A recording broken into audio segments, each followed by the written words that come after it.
السلام علیکم ملګرو. د پی ټی آی مشر عمران خان او د هغه څلور کارنامې یقینا داسې کارنامې چې دا په تاریخ کې کوم حکمران نه دي کړي سوای د عمران خان نه، خو اکثر نوجوان طبقه او اکثر زموږ پاکستانی عوام د دې نه بالکل ناخبره دی.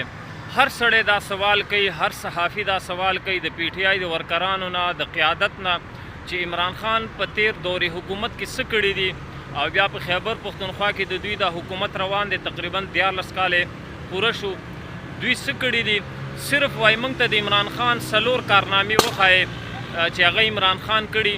نو ملګرو په نننۍ ویډیو کې هغه غټې غټې کارنامې کومې چې عمران خان کړي دي، خو دغه کارنامې چاته نه دي معلومې، قوم ته نه دي معلومې، او که معلومې مې نو قوم په دې باندې سترګې پټوي او قوم یعنی د هغې باوجود هم په تعصب کې دی او په ضد کې دی چې عمران خان سره مخالفت کوي او د عمران خان نه مني او کله ورته یهودي جنټ وایي، کله څه وایي کله څه وایي. هغه څلور کارنامې چې کومې دي په دې ویډیو کې در سره نن شیر کومه. دا د پی ټی آی یو ملګری دی او د پی ټی آی جلسې له راغلی دی او غالبا دا د عمران خان سیکیورټي ګارډ پاتې شوی دی او د نږدې نه د هغه په صحبت کې پاتې شوی دی او د هغه د ټولو رازونو نه خبر دی.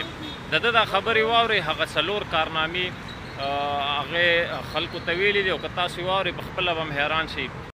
ها او څه لپاره راغلی؟ جلسې ته راغلی. عمران دا راته عمران خان په دې تیر شوي څلور کالو کې څه کړي دي؟ ډېر څه یې کړي دي. ما ته ووایه څلور کار یې ما ته وښایه. ډېر څه یې کړي دي. نه ما انسانیت یې زیات کړي دي او دا خلک یې مطمئنه دي. ولې مطمئنه دي؟ یاره که ما ته څلور کاره وښایه چې څه یې کړي دي بس لمونځ او دس او استنجا او پسې کې ګوتې وهل. څه کې ګوتې وهل؟ دا یې کړي دي. ملګرو په پوزه کې ګوتې وهل دا هم ګورئ یوه کارنامه ده. ښه یاره د دې خلکو شعور ته سلام دی چې دې خلکو له خان صاحب څومره زبردست شعور ورکړی دی. الله دې موږ د داسې شعور نه وساتي یاره.